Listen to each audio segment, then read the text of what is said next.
Hey everyone, it's Megan. So I'm going to be reviewing the 8 books that I read in April.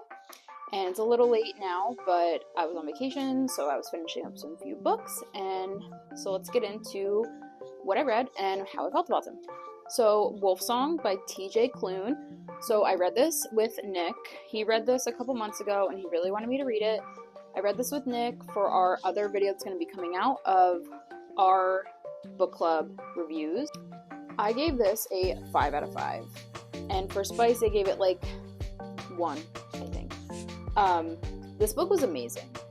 It is for basically the Twilight girlies, like grew up with Twilight, loved Twilight, but loved New Moon because of Jacob. And I was very upset, like I was, that Edward came back and Jacob, they didn't end up together. So this is for the girlies that are the werewolf type. The way that he wrote this story was just so gripping and emotional, and even just the paragraphs of like just describing certain mundane things felt very emotional, and it really resonated with me because it hit you right in the heartstrings.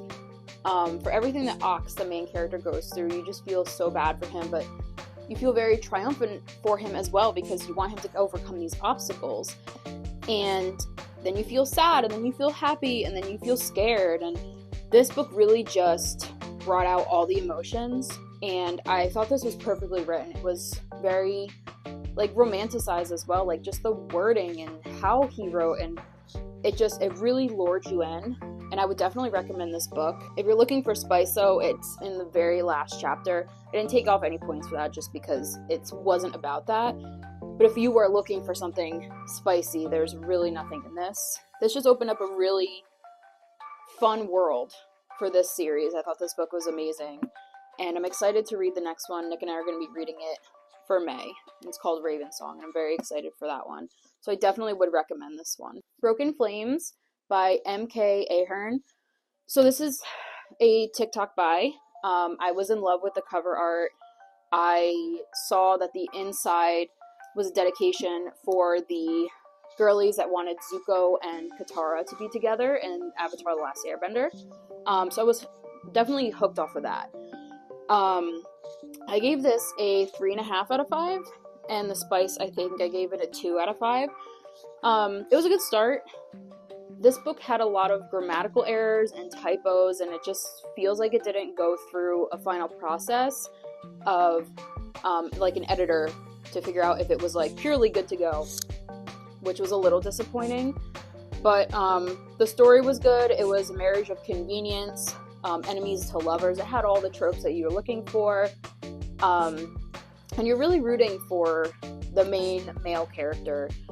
It's very similar to Zuko from Avatar: The Last Airbender, so if you were really into that show and you love the traumatic past that character had and his redemption arc, like this character, because she based it off of it, is a really likable character, and it really hooks you in.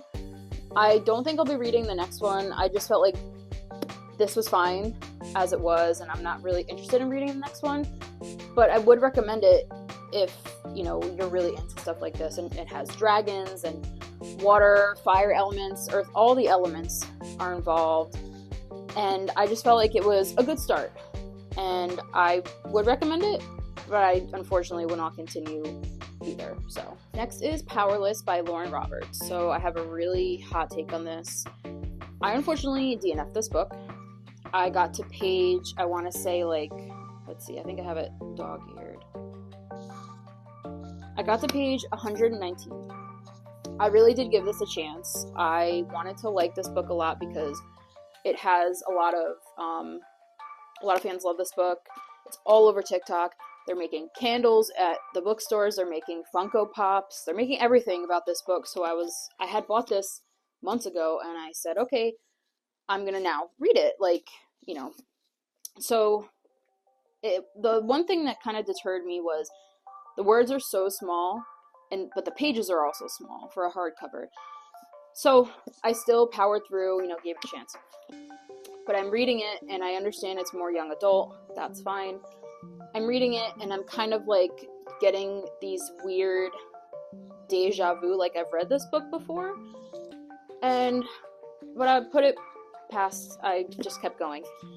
But then I got this feeling that I really have read this book before, and it really just feels like this was a pure knockoff of the Hunger Games. Like, I'm a Hunger Games girly. I don't gatekeep it, or I don't, like to think that Hunger Games is the best ever thing, that no book can ever compare. That's not what I'm saying, but it really just feels like every single thing that she put in this book, up until I stopped reading, was Hunger Games with a romance twist.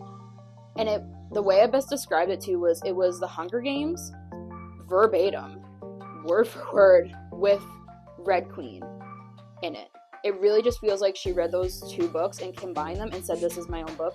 And I'm really not about that. I'm for taking inspiration from other books, but what I do not like is when you completely knock off two successful series. Red Queen was amazing.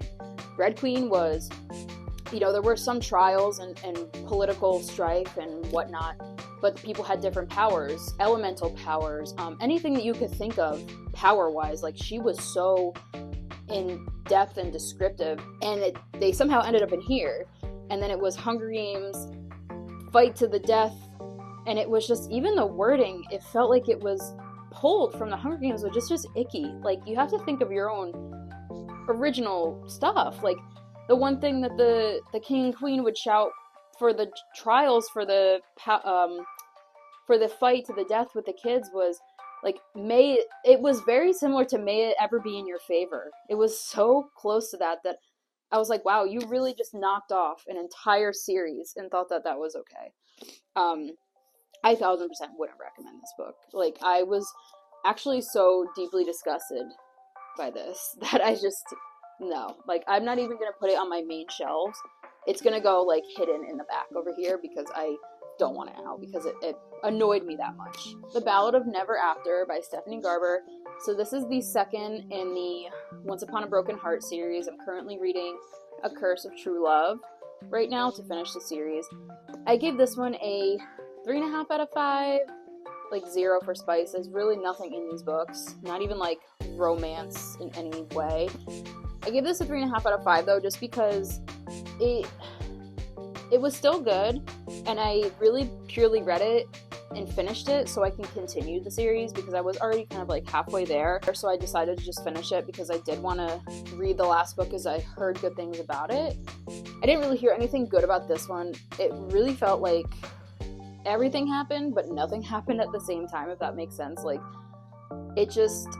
there was a lot going on, and there was like tension, but the tension was going nowhere. And again, the main character, Evelyn, she drives me insane. It really felt like she was this, I don't even want to say dumb, but dumb character, because I just felt like she was getting herself involved in these traps and like purposefully doing things wrong to further move the plot. And it just really, like, she's a main character, it annoys me, and a lot of people love her, and I can't stand her. But I did want to continue because I wanted to read the last one. But the twist at the end did keep me in. Like, at the very final 3 chapters, not even 3, I would say like 5 to 10 chapters at the end, did draw me back in. Like, the twist was, I didn't see it coming. And then the final chapter, I was like, holy shit, we're back.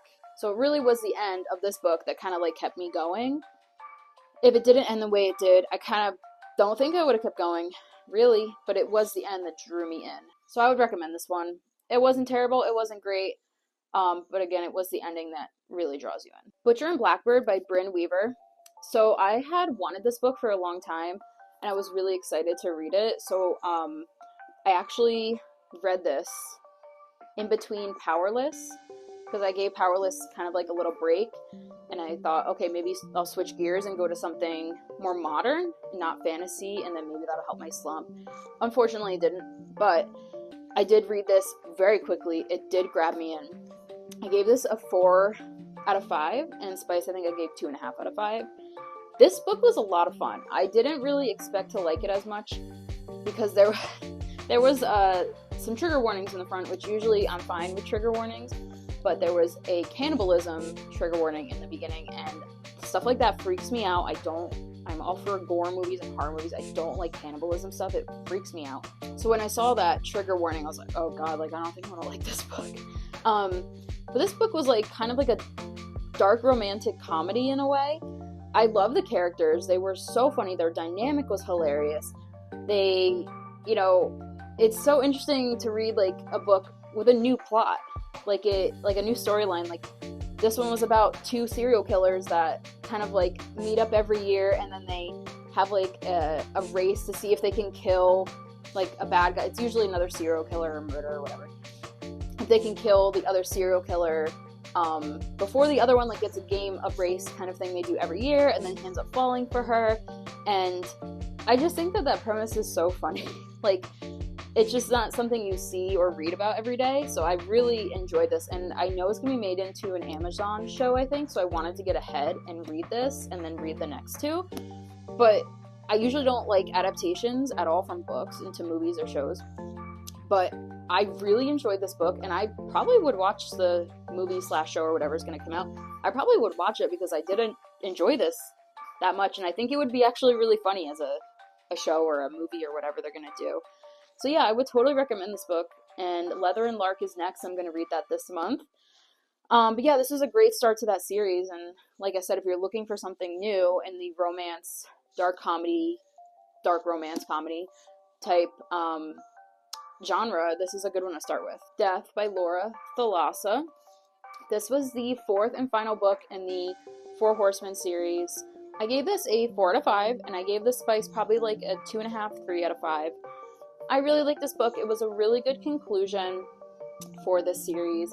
Up until now, like I liked Pestilence, War was very good, and Famine was my favorite. 3 really solid books, and the fourth one was a good, solid ending.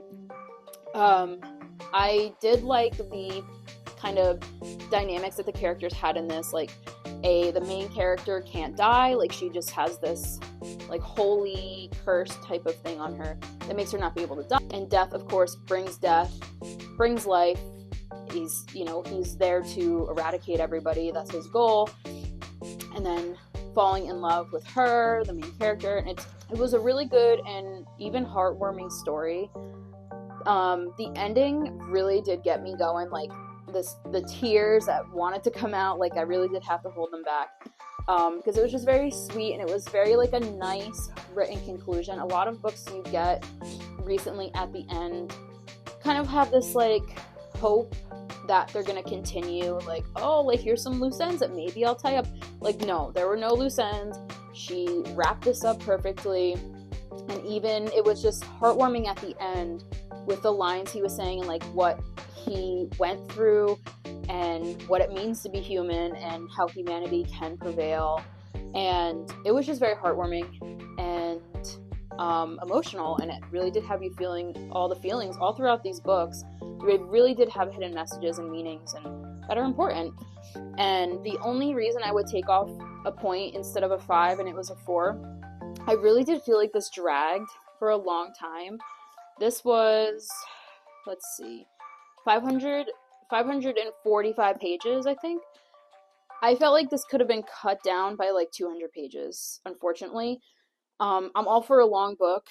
I did eat this up. I read it really fast on vacation, I think in like a day and a half total. So, which is fine, but I do feel like the story just did drag on, like it went forever and ever, like her hunting down Death and Death trying to find her, them meeting up every couple months, and like I just really felt like it dragged at certain points that really could have just been an email. Like it just didn't have to go that long. But other than that, I thought this was a really great read. The series was great. I would recommend this series. It was new, it was fun, it was heartwarming, it was sweet. And yeah, I would recommend it. So this one's a little different than what I normally read, but this is I Want to Die, But I Want to Eat Tobaki by Bake Sehi. I hope I'm saying that correct. I'm probably not. This is a very short memoir type book. I got this for my birthday. I was just in need of something different, like mentally. I love all types of genres. I like thrillers, romance, comedies, whatever, but I just needed something purely for like the mental health and the brain. And I chose this. I thought just because the description was very interesting, and I purely went in it blind, and tteokbokki is my favorite Korean food, so I was like, yeah, I'm gonna try it. I personally would give this a rating of like a 4 or 5, but really the rating for this is all up for interpretation, like per who reads it. This was a good book for someone who's kind of like lost and looking for their way in the world, like you're in your young 20s and you don't know what you're doing with your life and you need a little push and to know that you're not alone, and this is kind of the book for that. I feel like if this book came out when I was 21 and I, was just freshly moved in with my boyfriend, husband, whatever at the time, and I was in between jobs and I had a college degree, but I didn't know what to do with it, and I didn't know what to do with my life, and if I read this at that time, it would change my life. Reading it now too, like as an older adult and having struggles and kind of in those mind frames sometimes of like, am I doing what's right? Could I be doing something else? Could I be doing more? This was eye-opening, and it did really make you feel like you're not by yourself in things. And I would recommend it if you're looking for a clear headspace, or you're looking for like, just what do I do? Like, am I by myself in this? Then this one's for you. I'd recommend it. And lastly, Zodiac Academy. This is written by Caroline Peckham and Suzanne Valenti. I've never read a book with 2 authors, so it was interesting. So I read this also with Nick on vacation, and we're going to review this one really in depth of how we both felt about it in our video coming soon. I gave this a 3.5 out of 5, and spice I gave it like I gave it 0.5 out of 5. I heard from multiple sources and on TikTok that this was the book. Like this, it's just like it brought people out of their reading slump, kind of like ACOTAR did, and it was so spicy and blah blah. I feel so weird about this book. I felt like I hated it but loved it at the same time. Like, I'm invested, but I don't want to be invested. I felt like this was just a book that's saying like, oh, bullying's cool and it's okay, and you can love your bullies and you can find them attractive, but when they almost kill you, it's alright. And I just felt like it was a lot of non-consensual things that weren't cute. They just were really creepy, and they were kind of okay with it. And I do understand that there's like 11 more books after this, which, okay, that's fine. Like, I'll give it more of a chance. Like, I'll probably give it a chance till book 3, and if book 3 is not giving, like, then I'm done. I like the story. Like, I like the world that they built, that it's basically Harry Potter, but like for college students kind of deal, and crossed with like Crescent City. I don't know, like I like the world that they built. I just don't like the characters they made. I think they're insufferable and cringy and annoying and dumb. Like, the main 2 characters are so dumb, it's unbelievable. And sometimes I like had to close it because I was like, holy shit, like these people are really dumb and mean. And so I'll give them more of a chance. The bonus chapter for this as well, Nick didn't get the bonus chapter, I don't think, because it was on Kindle, but this one had a bonus chapter in the physical copy. And when I say this bonus chapter was so cringy and icky and disgusting, I'm so appalled that it was written by 2 women. The bonus chapter reminded me of something written by like a 14-year-old boy that just discovered puberty. It was gross, and this was my face the entire time reading it, and I felt like I had to continue because, like, it's a bonus chapter. I have to kind of know if it's relevant to the next book. It's not relevant at all. Don't read it. It's disgusting. But that being said, I'm somehow invested, and I'm going to continue. So those are my reads for April. I had some misses. I had some hits, but that's to be expected every month. Next, Nick and I are going to be reading Guild by Raven Kennedy, which is going to be the start of that whole series, and then we're going to be going through with the Wolfsong series, and we're going to read Ravensong, which I'm really excited for. I have Leather and Lark next. I have Be Spelled, which is a sequel to Bewitched. I have The Charlie Method. I have a bunch of different books that I'm going to be reading in May, so I'm really excited to get into those, and hopefully they're all hits and not misses like April. So I will see you guys next month for my May reads. Bye!